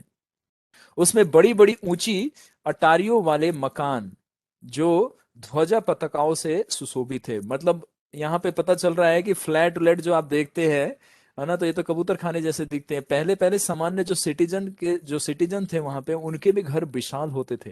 अब सोचिए भगवान श्री राम का जो महल होगा कितना विशाल होगा, वो कितना भव्य होगा, कितना बड़ा होगा वो। यहाँ पे सामान्य लोग ये भी चर्चा चल रही है, उनके मकान कैसे, अटारियों वाले मकान, मतलब बड़े बड़े उस पे गुंबद बने होंगे, है ना, टेरिस बना होगा, इतने बड़े विशाल विशाल भवन थे उन लोगों के। और परकोटों की दीवारों पर सैकड़ों तोपें चढ़ी हुई थी। अब मतलब उस जो सिटी का जो वॉल था जहां पे गेट का चर्चा आया था, वहां पे तोपें, यानी कि उस समय में तोपें थी। अब ये तोपें आज से टैंक से कंपैरिजन कर सकते हैं। इंडिया के पास अर्जुन टैंक है ना। अभी लेटेस्ट कौन सा है नहीं पता, लेकिन मेरे को अर्जुन टैंक का थोड़ा सा नाम पता है कि बहुत डेडली है, बहुत खतरनाक है, उसका रेंज बहुत दूर तक है और बहुत, है ना, डेडली, सबको मार देता है, डिस्ट्रॉय कर देता है, जहां पे भी गिरेगा उससे बम निकल के गोला वो पूरा एरिया खत्म कर देता है। तो अर्जुन टैंक उसका नाम दिया गया। तो यहाँ पे बताया कि तोपें बड़ी बड़ी थी। तो उस समय में भी ये साइंस था। देखिए रामायण में है कि ऐसा नहीं कि कोई इंस्ट्रूमेंट पहले नहीं था।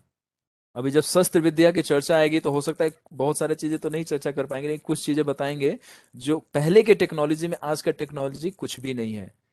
अभी जैसे अभी पूतना ये इसमें तार का वध होगा, तो भगवान राम अपने तीर से वो नेट बना देंगे ऊपर आसमान में, जो कि वो कहीं से एंटर नहीं कर पाएगा। जैसे अभी इसराइल जैसे फिलीपीन का फाइट चल रहा है, तो देखना लॉक, वो जो रॉकेट जो भी वहां से वो फायर कर रहा है, वो ऊपर ही ऊपर वो क्या कर रहा है, डिएक्टिवेट कर दे रहा है, उसको डिस्ट्रॉय कर दे रहा है, नीचे सिटी पे गिर ही नहीं रहा। तो ये सब साइंस पहले से है, महाभारत में है, रामायण में है ये सारा साइंस। और ये हमारे यजुर्वेद में, धनुर्वेद में आता है ये सारा। धनुर्वेद में शस्त्र विद्या है। तो उससे पता चल रहा है कि तोपे पहले भी थी और बहुत ये क्षत्रियों के काम आती थी। और इसमें ये तोपे किस तरह की थी तो आगे जब चर्चा बढ़ेगा तो बताएंगे। Okay, I would like to stop here. तो हम पंचम स्कंद में हम लोग आज प्रवेश कर गए और अयोध्या नगरी का वर्णन इसमें प्रारंभ हो गया। लव कुश ने अब ये कथा प्रारंभ कर दी, कहाँ पे, भरी राम दरबार में, यानी कि राम जी को अब ये कथा सुनाना गया। तो कल आगे और बढ़ेंगे और महल तक देखते हैं पहुंच पा रहे हैं नहीं, या फिर अभी अयोध्या नगरी में ही भ्रमण करना है। तो कल हम लोग इसको फिर कंटिन्यू करते हैं। तो now it's a time to question, clarification, doubt, और कोई चीज समझ में नहीं आया तो प्रयास करेंगे दोबारा आपको पढ़ के समझा पाए या कुछ सरल शब्दों में आपको बता पाए। तो हम सभी को अनम्यूट कर रहे हैं प्लीज। आपके पास 5 मिनट है, एक या दो क्वेश्चन हम ले पाएंगे। अंशुर प्रभु पहले नहीं बोलेंगे, पहले वो लोग बोलेंगे जिनको बोलना है। ठीक, तो चलिए आप लोगों का बारी आया, पूछिए। हरे कृष्णा प्रभु जी, दंडवत प्रणाम। हरे कृष्णा प्रभु जी। हरे कृष्णा। ये समझ माता जी, मोहित पहले बोले हैं। मोहित, हाँ बताएं मोहित। हाँ प्रभु जी, जैसे हम कथा में सुनते हुए आ रहे हैं शुरू से कि ने वाल्मीकि जी ने श्राप दिया था जो हम्म। पक्षी वहाँ पे थे क्रॉन्च। ना। हम्म। हाँ, तो हम्म। उनको मतलब वो ऐसा मतलब आप कह रहे थे कि वो बहुत मतलब इतना काव्य बन गया था, वो बाद में इतना सुंदर था हम्म। कि वो भी उनने जिनने दिया था वाल्मीकि ने, वो भी उसको मतलब भूल नहीं पा रहे थे। तो वो क्या बोला था उनने, वर्डिंग क्या थी प्रभु जी उसकी? उसके वर्ड मीनिंग नहीं, उसका एक्चुअली वो अर्थ उनको नहीं समझ में आया था। जैसे आप कभी गुस्से में किसी को कोई अपशब्द बोल देते हो, तो मतलब जिसको हम कहते हैं सरल शब्द में बोलते हैं, गाली दे देना। ठीक है। जी। तो पहले का श्राप वो गाली से ही, गाली के ही समान तो होता था, मतलब अपशब्द होता था ना। श्राप का मतलब क्या, अपशब्द, अब अशुगुण, अशुभ, मतलब किसी को दुख में या कष्ट में डालना, उसी को श्राप बोलते हैं ना। श्राप में कोई व्यक्ति, ऋषि लोग क्या बोलता है कि तूने ये किया है, अब इसके बदले तेरा ये हो जाए, यानी कि वो अशुभ कार्य की तरफ संकेत कर देते थे। तो जो क्रोंच क्रोंच पक्षी को जब उस बहेलिये ने, यानी कि हंटर ने जब मारा था, तो क्रोध में आने की वजह से, जबकि ये क्रोध इनका सामान्य व्यक्ति की तरह क्रोध नहीं था, बोला था ना, ये सब काल की व्यवस्था थी और भगवान की व्यवस्था थी और ब्रह्मा जी की व्यवस्था थी। क्यों, क्योंकि रामायण का उद्दीपन होना था और रामायण को अवतरित होना था ग्रंथ रूप में। तो ये सारी व्यवस्था, कहते हैं ना, भूमिका सूत्रधार की तरह इसको देखो तो समझ में आएगा। तो वहां पे रामायण में भी कहीं आया नहीं है, और मैंने अभी इसका टीका नहीं पढ़ा है, लेकिन जब इसका कमेंट्री पढ़ लूंगा कि उस श्लोक में क्या बताया है आचार्यों ने, क्या था, लेकिन इंडिकेशन है कुछ उसका जो अभी आया नहीं है, आगे आएगा। क्योंकि रामायण अभी पूरा लौकुश ही नहीं सुना देंगे, अभी और भी बहुत सारी घटनाएं होगी जो बीच बीच में अभी डायमेंशन खुलेगा इसका, अलग अलग ब्रांचेस खुलेंगे अभी इसके। जैसे अभी हम लोग चल रहे हैं ना, उसमें कथाएं जुड़ेंगी, वो कथाएं का कहीं और भी लिंक मिलेगा किसी और ग्रंथ से। जैसे भागवत में पढ़ते हैं तो विष्णु पुराण का, है ना, कल्कि पुराण का, भविष्य पुराण का, गरुड़ पुराण का, और अन्य अन्य पुराणों का भी उसमें समावेश होता है। तो वो ब्रांचेस खुलती है जब सुखदेव गोस्वामी परीक्षित महाराज को बताते हैं। तो उसी तरह से वहां पे खाली उतना ही इंडिकेशन दिया गया है कि वो काव्य का जो रचना हुआ था, तो वो चतुर्पाद में हुआ था, और वो इतना सुंदर और मधुर बन गया। तो उसी के तर्ज पे कहते हैं ना कि इसको बेस मान के ब्रह्मा जी ने बोला ना कि आप जो गा रहे हो इसी बेस पे इस ग्रंथ की रचना करो। तो सिर्फ वहां पे उतना ही अंडरस्टैंडिंग दिया गया। और मुझे भी इस पे कोई पूरा अभी मैंने स्टडी नहीं किया, इसलिए इस पे कोई कमेंट नहीं दे सकता, क्योंकि फिर वो गलत साबित हो जाएगा। मैं वाल्मीकि जी की तरह ब्रह्मा जी से वरदान प्राप्त नहीं हूँ कि जो गलत भी बोलूंगा तो सार्थक हो जाएगा। आप लोग कहोगे प्रभु जी ने तो गड़बड़ कर दिया। तो इसीलिए जितना पता हो उतना ही हमें चर्चा करना चाहिए। तो इसीलिए वहां पे खाली जो रामायण से हमने अभी आप लोगों के साथ ही पढ़ रहा हूँ, तो आप लोगों को क्या समझ में आया कि वो उन्होंने खाली तर्ज, एक मतलब थीम तैयार किया और उनको एक वे मिल गया कि इस लय पे इसको बनाना है। यानी कि वो काव्य जिस रिदम में गाया है और जिस चतुर्पाद में उसको रचना की गई है, तो उसको बनाने के बाद इसका रिकमेंडेशन कहाँ से मिलता है? ब्रह्मा जी स्वयं आके बोलते हैं ना कि जो आपने गाया है वो क्रौंच पक्षी को, उस पर आप ध्यान मत दो, उन्होंने बोला था ना। जबकि वो बार बार उनके मन में आ रहा था कि क्यों श्राप दिया, वो बहेलिये का अब क्या होगा, वो पंछी क्यों मारा गया। तो ब्रह्मा जी ने क्या बोला कि नहीं, अब आप जो नारद से श्रवण किए थे उसको आप लिपिबद्ध कीजिए। तो इस आधार पे अभी उसका कोई अर्थ नहीं आया है सामने, और रामायण में भी हमें बिगनिंग में पहले सर्ग में उस श्लोक का कोई चर्चा नहीं किया गया, लेकिन आगे आएगा जरूर। और मैं आचार्यों की टीका अगर पढ़ा मैंने, अगर उसमें कुछ भी आएगा लिंक तो मैं आप लोगों से जरूर शेयर करूंगा। ठीक है, तो थोड़ा सा प्रतीक्षा कीजिए, बहुत सारी चीजें अभी आगे आने वाली है। और अभी तो कमेंट्री अभी तो पढ़ नहीं रहे, क्योंकि अभी तो रामायण प्रारंभ किए। जब कैरेक्टर का एंट्री होगा तब आगे पीछे उसका थोड़ा सा हम लोग चर्चा करेंगे। ठीक है मोहित प्रभु, जी जी जी तो प्रभु। प्रतीक्षा कीजिए, क्योंकि ब्रह्मा जी ने भी मना किया है तो हम भी आपको मना कर रहे हैं।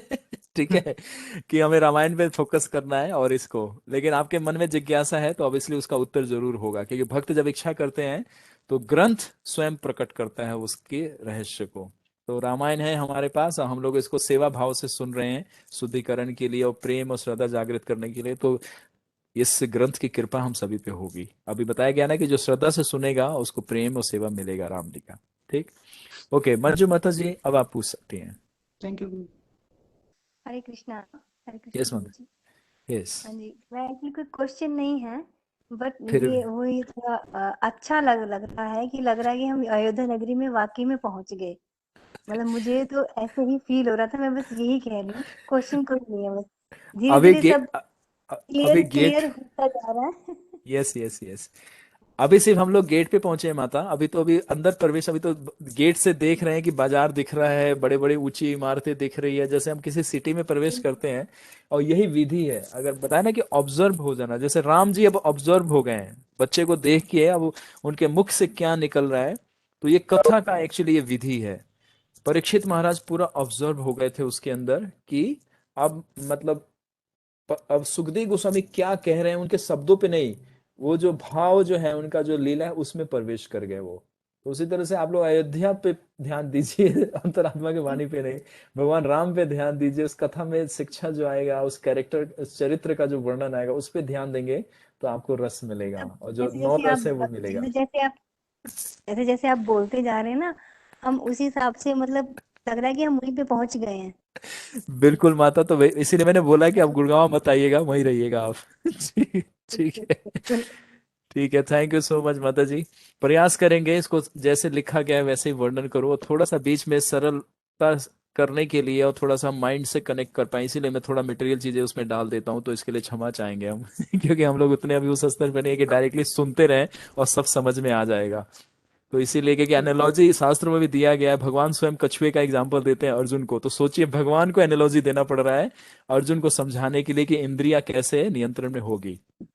तो उससे हमें समझ लेना चाहिए कि आचार्यों ने जो भी एनालॉजी या मटेरियल टॉक भी किए, तो मटेरियल नहीं है, उसको अंडरस्टैंडिंग देने के लिए होता है। ठीक, थैंक यू। ओके, तो एक क्वेश्चन और ले सकते हैं। कोई और भक्त हैं जिनका कोई प्रश्न है, जिज्ञासा है? हरे कृष्ण प्रभु जी। यस। प्रभु जी, एक चीज पूछना था। जैसे आपने बताया कि हम, हाँ मतलब दशरथ जी को कि मतलब वो भी ऐसे हम भगवान की उपाधि दे सकते। तो हम्म। मतलब हम कहते हैं ना कि ऐसे तो भगवान मतलब बस कृष्ण है, राम है। हम्म। तो मतलब हम जैसे बाकी ऐसे कह देते हैं ना कि शंकर भगवान या मतलब और भी ऐसे, तो मतलब हम इन उपाधि मतलब इसको हम कैसे समझे? कैसे समझे? बड़ा सरल है। जैसे घर में किसी परिवार में दो बड़े ब्रदर हैं, एल्डर ब्रदर हैं, एक मतलब सबसे बड़े हैं, एक उनसे छोटे हैं। तो जनरली विलेज में एक कल्चर होता था, पिताजी पिताजी हैं, लेकिन उस पिताजी के एक छोटे भाई को भी बच्चे उनको छोटे पापा बोलते हैं। आपने सुना है कभी? जी जी वो पापा जी नहीं है उस बच्चे के और उनका कोई, अगर अगर रिलेशन में देखा जाए तो अनएक्सेप्टेबल होगा ये, कि नहीं ऐसा हो नहीं सकता। लेकिन एक एक कल्चर में और एक सम्मान की दृष्टि से बच्चे लोग बड़े पापा को बड़े पापा बोलते हैं, अपने पापा को जो उनके अपने ब्लड रिलेशन में है, और उनके बड़े पापा के छोटे ब्रदर को क्या बोलते हैं? छोटे पापा। समझ जी गए ना आप? तो यानी कि पापा की उपाधि क्यों दी गई? क्योंकि वो पापा की तरह है, वो सारा कार्य जिम्मेदारी उसी तरह से निभाते हैं जैसे पापा जी निभाते हैं। और दूसरा उदाहरण क्या है कि घर में अगर कोई, एक पिता के पास 4-5 बच्चे हैं, पुत्र हैं, और उसमें जो सबसे बड़ा है, तो उसको भी बोला जाता है कि मतलब बड़ा बेटा बाप के समान होता है। जैसे हमारी दादी कहती थी, हम हमारे बड़े ब्रदर के बारे में बोला जाता था कि तेरा बड़ा भाई है वो तेरे बाप के समान है। तो इसका मतलब सम्मान की दृष्टि से, अधिकार की दृष्टि से नहीं, सम्मान की दृष्टि से और कर्तव्य की दृष्टि से वो बाप के समान इसलिए हैं क्योंकि पिताजी के बाद वही सारा कार्य करते हैं और पिता की जी की तरह कार्य करते हैं। वो पिताजी नहीं है। समझ पा रही हैं आप माधवी माता? जी जी जी तो यानी कि हमने वो उनको क्या दर्जा दिया, यानी कि उनको वो स्थिति प्रदान की कि आप इस तरह से कार्य करें।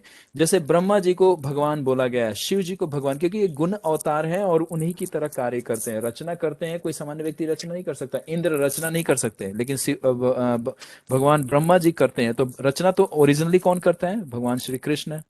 नारायण के रूप में महाविष्णु आते हैं, क्षीरोदकाशाही सागर में लेटते हैं, फिर ब्रह्मा जी का उत्पन्न होता है, फिर उनको इंस्ट्रक्शंस देते हैं कि आप रचना करो।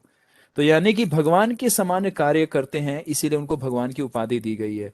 तो लॉर्ड शिवा और ब्रह्मा तो समझ में, अब नारद मुनि को क्यों बोला गया?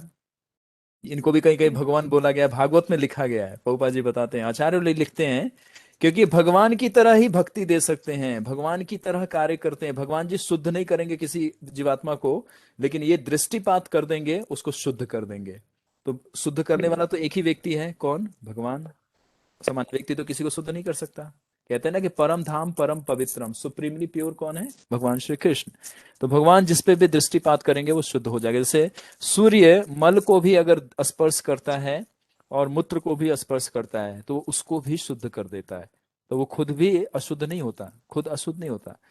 तो उसी तरह से नारद मुनि को भगवान का उपाधि क्यों दिया गया है? क्योंकि कि कुछ कार्य ऐसे करते हैं जो कि भगवान कर सकते हैं और कोई व्यक्ति नहीं, इसीलिए इनको उपाधि दी गई है। ये भगवान नहीं, इसीलिए बताया गया है। दूसरा नाम अपराध क्या है बताइए? शिव दूसरा नाम ब्रह्मा आदि अपराध, देवों के नाम को भगवान नाम के समान अथवा उनसे भिन्न समझना। शिव ब्रह्मा आदि को भगवान नाम के समान अथवा उनसे नीचे स्वतंत्र स्कूटर पे समझना, ठंडा है ना? यानी कि भगवान के समान भी नहीं समझ सकते और उनसे ऊपर भी नहीं, मतलब उनके बराबर भी नहीं है, उनके ऊपर भी नहीं है। अब तो वो इसको यानी कि उनके अंडर में है।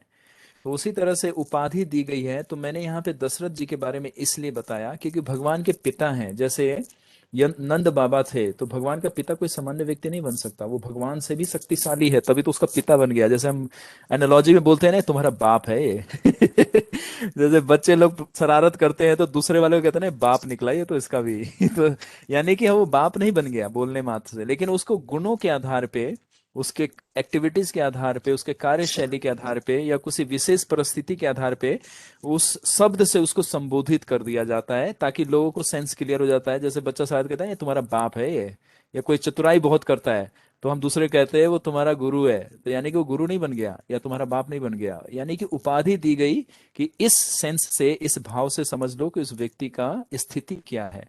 तो यानी कि भगवान के पिता हैं, तो यानी कि भगवान के समान पूजनीय हैं। समझ में आया? जी प्रभु जी। Thank you very much. तो नो अभी मोर क्वेश्चन और भी कोई जिज्ञासा है? अंशुल, थैंक यू प्रभु जी। ओके ठीक है। अंशुल प्रभु स्मॉलर वन, बाकी लोग अगर कोई जाना चाहे जा सकते हैं ठीक है, क्योंकि अंशुल प्रभु को मैंने पहले ब्रेक लगा दिया था, हम नहीं चाहते कोई भक्त नाराज हो जाए। चलिए अंशुल प्रभु, आपका एक प्रश्न कल का ले लेते हैं, जो कल आपका 2 प्रश्न था। मुझे आज कई सारे हैं। चलिए एक के अवसर देते हैं, क्योंकि मैं ऑलरेडी लेट कर दिया 15 मिनट्स 20 मिनट्स। ठीक है, तो मैं कल ये पूछना चाहता था कि लव और कुश जो है वो क्या तत्व हैं, और जैसे बताया ओके। जा रहा है कि वो गंधर्व से भी सुंदर हैं और उनकी हम्म। सुंदरता को भगवान से भी कंपेयर किया जा रहा है, तो वो क्या तत्व एग्जैक्टली। हैं? और जो जैसे दशरथ जी का आपने यहाँ पे जिक्र किया, तो वो कौन है, उनका तत्व क्या है, वो भगवान के साथ मतलब उनके फादर कैसे बने, और ये जो ल्यूनर डायनेस्टी है मतलब और ये जो चंद्र डायनेस्टी है, इनका आपस में क्या लिंक है। जैसे कहते हैं ना, भरत महाराज का ये पूरा चलाया था, जो हम्म पूरी की पूरी बताई है ये, तो उसमें हम्म इनका क्या कनेक्शन है, इनका भगवान राम का? दो ही वंश परंपरा है ना, चंद्रवंशी जी। और हाँ जी। सूर्यवंशी। तो हाँ जी। भगवान दोनों, ये क्योंकि दोनों लोग भगवान की डायरेक्ट सेवा नहीं करते हैं, न सूर्य करते हैं, ये लोकपाल है ये लोग, इनको लोकपाल बताया गया। लोकपाल मतलब पूरे यूनिवर्स को मेंटेन करते हैं। जैसे सूर्य बताया ना कि अगर 1 इंच भी अपने, 1 इंच नहीं बल्कि 1 सेंटीमीटर भी अपने ऑर्बिट से थोड़ा सा भी डिसबैलेंस हो जाए तो पूरा यूनिवर्स का क्या होगा, हरि बोल। तो ये लोग अपनी सेवा में इतने फिक्स्ड हैं कि भगवान के साथ इनको इंटीमेट होने का कभी टाइम ही नहीं मिलता। जैसे ब्रह्मा जी कभी भी इंटीमेट नहीं होते, इसीलिए गौर लीला में उनको हरिदास का अवसर मिला। हरिदास ठाकुर बन के आए और भगवान के साथ पिटाई भी खाए हैं और भगवान दंड भी दिए और उनको अपना संग भी दिए और भक्ति का एक रहस्य भी समझा गए उनको। तो उसी तरह से दो वंशों को ग्लोरीफाई करने के लिए भगवान ने इस दो वंश परंपरा को चुना। बल्कि अगस्त लोग, देखिए हम मनुष्य लोग और देवी देवता लोग इन सप्त ऋषियों से उत्पन्न होते हैं। जो सप्त ऋषि, हम लोग के गोत्र में एक एक ऋषि आते हैं, है ना। कोई हाँ जी। पुलस से होगा, कोई गौतम से होगा, कोई औचित्य से होगा, है ना। इसी तरह से कोई भृगु से है, कोई जी। पुलस्त से होगा। तो उसी तरह भगवान भी अपने डायनेस्टी को चूज करते हैं और उसमें आते हैं उस परंपरा को ग्लोरीफाई करने के लिए, क्योंकि भगवान कोई सामान्य व्यक्ति नहीं है। जब आएंगे तो उस परंपरा में सारे भक्त लोग ही होते हैं, और ऐसे भक्त होते हैं मतलब अल्टीमेट, वो अरबों खरबों साल में परफेक्शन प्राप्त करते हैं तब जाके। जैसे वृष्णि और सुतपा, कौन है ये, द्रोण और, सॉरी वृष्णि सुतपा, तो हाँ वृष्णि सुतपा और द्रोण और धरा। यानी कि वृष्णि सुतपा कौन है, देवकी और वासुदेव।